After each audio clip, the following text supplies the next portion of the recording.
Bismillahirrahmanirrahim. Assalamualaikum warahmatullahi wabarakatuh. Alhamdulillah. Alhamdulillah Rabbil alamin. Wa bihi nasta'in ala umuri dunya waddin. Wassalatu wassalamu ala asrafil anbiya'i wa mursalin Sayyidina wa maulana Muhammadin wa ala alihi wa sahbihi ajma'in, amma ba'd. Izin Pak dosen, saya ingin membawakan materi pembahasan fikih, yaitu beberapa materi tentang cakupan fikih ibadah, taharah, sholat, zakat, puasa, dan haji. Masuk ke pembahasan pertama, yaitu cakupan fikih ibadah. Ibadah berasal dari kata Arab ibadah, jamaknya lafaz ibadat, yang berarti pengabdian, penghambaan, ketundukan, dan kepatuhan. Beberapa pengertian dari beberapa sumber. Yang pertama, menurut ulama tauhid, ibadah diartikan sebagai bentuk mengesahkan Allah dan tidak ada sesuatu yang menyerupainya sehingga kepada Allah beribadah. Yang kedua, menurut ulama akhlak hasbi asyidik, ibadah diartikan sebagai pencarian harta duniawi yang halal. Yang ketiga, menurut ulama tasawuf, beribadah berarti mengharapkan keridhaan Allah, mengharapkan pahalanya, dan menghindarkan diri dari siksanya. Yang keempat, pengertian menurut fuqaha, ketaatan hamba Allah yang mukallaf, yang dikerjakan untuk mencapai keridhaan Allah dan mengharap pahalanya di akhirat. Serta arti ibadah lainnya, yaitu ibadah adalah melaksanakan segala hak Allah. Maka fikih ibadah merupakan pemahaman mendalam terhadap nas-nas yang terdapat dalam Al-Quran dan As-Sunnah yang berkaitan dengan rukun-rukun dan syarat-syarat yang sah tentang penghambaan diri manusia kepada Allah Subhanahu wa ta'ala. Pembahasan kedua tentang taharah.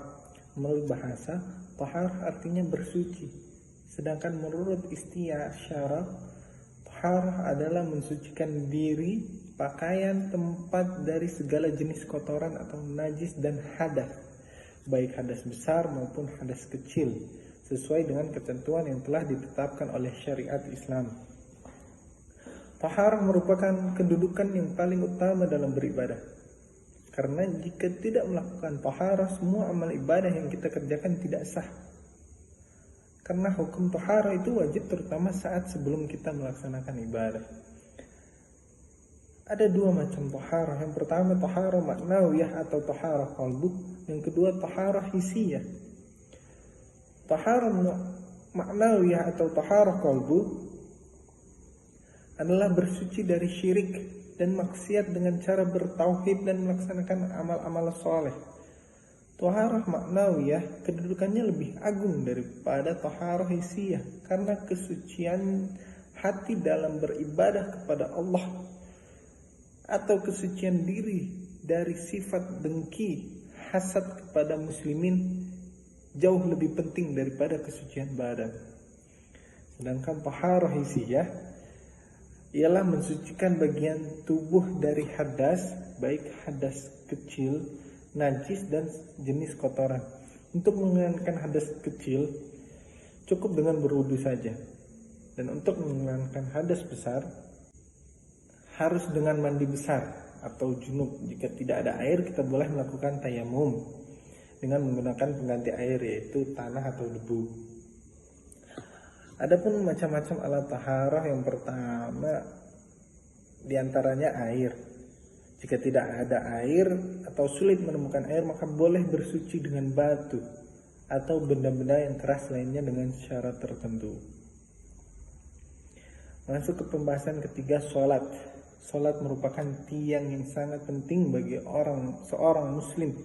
Sholat merupakan tiang agama. Sholatlah yang membedakan antara orang muslim dengan orang kafir.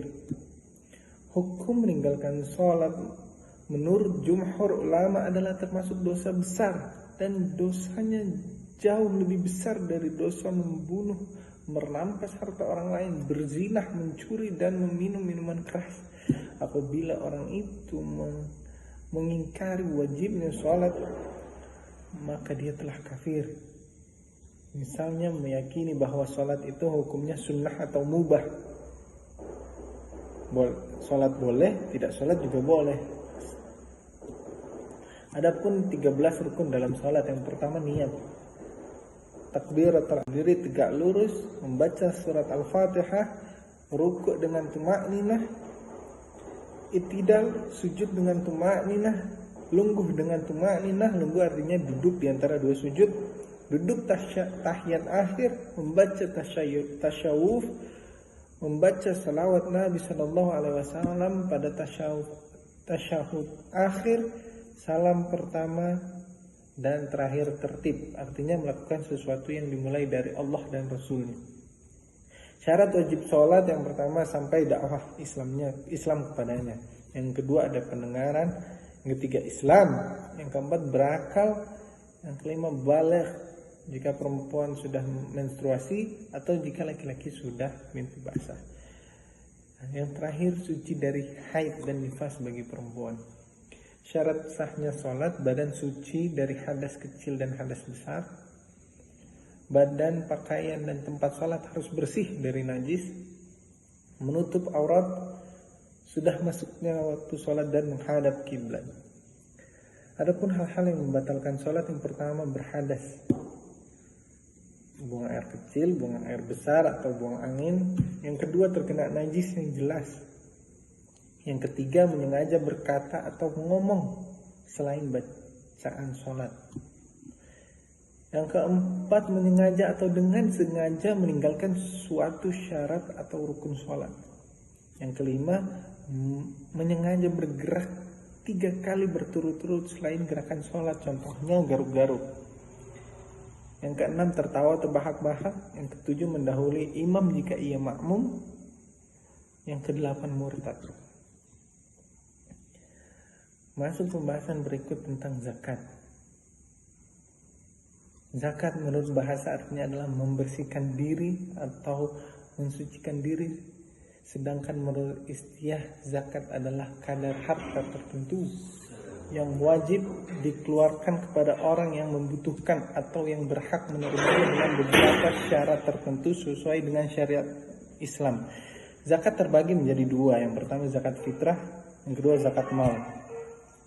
Zakat fitrah adalah zakat yang wajib dikeluarkan oleh setiap orang Islam, laki-laki dan perempuan, besar atau kecil, merdeka atau hamba sahaya. Tujuannya untuk membersihkan jiwa atau diri seseorang yang sudah melaksanakan puasa. Hukum zakat fitrah adalah wajib ain, fardu ain, yang artinya wajib bagi muslim laki-laki, perempuan, tua maupun muda. Adapun waktu pembayaran zakat fitrah, yang pertama waktu yang diperbolehkan yaitu dari bulan Ramadan sampai terakhir bulan Ramadan. Yang kedua waktu yang wajib yaitu dari terbenam matahari penghabisan bulan Ramadan. Yang ketiga waktu yang lebih baik atau sunnah yaitu dibayarkan sesudah sholat subuh sebelum pergi sholat Id. Yang kelima waktu makruh yaitu membayar zakat fitrah sesudah sholat Id tetapi sebelum terbenam matahari pada hari raya Idul Fitri. Dan yang terakhir waktu haram yaitu membayar zakat fitrah setelah terbenam matahari pada hari raya Idul Fitri. Yang kedua zakat mal. Pengertian zakat mal menurut bahasa adalah berasal dari kata tazkiyah yang artinya adalah menyucikan harta benda. Hukum zakat mal wajib bagi orang Islam yang memenuhi syarat. Tujuannya adalah untuk membersihkan diri dari harta benda yang dimilikinya. Syarat zakat mal yang pertama Islam, merdeka, cukup senisab, cukup waktunya. Waktu pelaksanaan zakat mal setahun sekali bila sudah cukup nisabnya. Pembahasan keempat yaitu puasa. Puasa atau yang puasa dalam bahasa Arabnya disebut shaum. Secara bahasa mempunyai arti mencegah atau menahan diri, seperti menahan makan, menahan minum, atau menahan dari segala sesuatu yang tidak bermanfaat. Ibadah puasa juga merupakan sesuatu yang diwajibkan bagi orang-orang yang beriman seperti tercantum dalam ayat berikut. Ya ayyuhalladzina amanu kutiba alaikumus syamu kama kutiba alal ladzina min qablikum la'allakum tattaqun. Hai orang-orang yang beriman, diwajibkan atas kamu berpuasa sebagaimana diwajibkan atas orang-orang sebelum agar kamu senantiasa bertakwa. Quran surat Al-Baqarah ayat 183. Ada dua macam puasa. Yang pertama puasa wajib dan yang kedua puasa sunnah. Puasa wajib terdiri dari 4 macam, yaitu puasa Ramadan, puasa yang dilaksanakan 1 tahun sekali, tepatnya pada bulan Ramadan. Puasa inilah yang merupakan cerminan dari rukun Islam keempat. Yang kedua ada puasa qada. Puasa qada adalah puasa yang dilakukan seseorang untuk mengganti puasa wajib yang telah ia tinggalkan karena suatu halangan atau uzur. Yang ketiga puasa nazar, puasa yang dikerjakan karena adanya suatu janji atau nazar yang pernah dia ucapkan sebelumnya. Yang keempat puasa kafarat. Puasa kafarat masuk dalam puasa yang wajib dikerjakan karena seseorang telah melanggar sesuatu larangan yang telah ditetapkan dalam suatu ibadah tertentu. Syarat wajib puasa yang pertama berakal sehat, sudah baligh dan mampu untuk menjalankan puasa. Syarat sah puasa yang pertama beragama Islam, mumayyiz artinya mempunyai kemampuan membedakan antara baik dan buruk. Yang ketiga suci dari haid bagi wanita.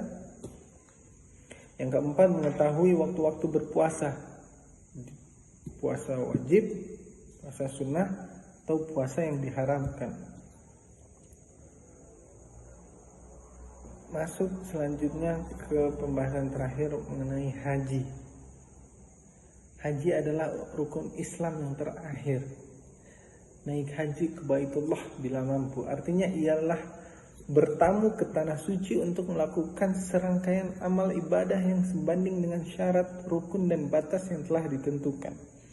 Pengertian lain dari haji ialah berangkat beribadah ke tanah suci untuk menunaikan tawaf, sya'i, dan wukuf di padang Arafah, dan menunaikan semua ketetapan haji di bulan Zulhijjah.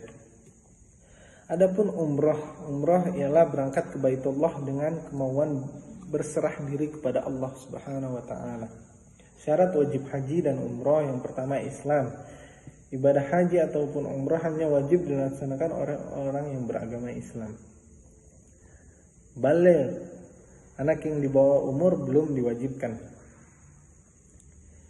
3. Berakal sehat. 4. Merdeka. 5. Berharta. Yang ke-6 ada mahram atau muhrim bagi wanita.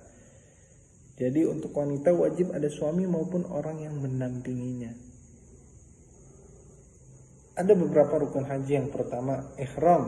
Ihram ialah beriktikad untuk berangkat melaksanakan ibadah haji dan menggunakan kain putih yang tidak boleh dijahit. Yang kedua wukuf di Arafah. Wukuf di Arafah ialah berakhir di padang Arafah mulai terbenamnya matahari tanggal 9 Zulhijjah hingga terbit fajar pada tanggal 10 Zulhijjah. 3. Tawaf ifadah. Tawaf ifadah ialah mengitari Ka'bah sebanyak 7 kali. Yang keempat sya'i. Sya'i ialah berjalan cepat antara Bukit Safa dan Marwah. Yang kelima tahallul. Tahallul ialah memotong atau memangkas rambut paling sedikit sebanyak 3 helai. Yang terakhir tertib. Ialah melaksanakan rukun haji secara tertib dan teratur. Adapun hukum haji dan umrah ialah wajib bagi setiap muslim yang mampu. Seperti dalil dalam Al-Quran, Allah Subhanahu wa taala berfirman di dalam Al-Quran surat Al-Imran ayat 97, yaitu padanya terdapat tanda-tanda yang nyata, di antaranya makam Ibrahim. Barang siapa memasukinya, Baitullah itu menjadi amanlah dia. Mengerjakan haji adalah kewajiban manusia terhadap Allah, yaitu bagi orang yang sanggup mengadakan perjalanan ke Baitullah. Barang siapa mengingkari kewajiban haji, maka sesungguhnya Allah Maha Kaya tidak memerlukan sesuatu dari semesta alam. Sekian pembahasan dari saya. Untuk teman-teman yang ingin bertanya silakan. Sekian. Assalamualaikum warahmatullahi wabarakatuh.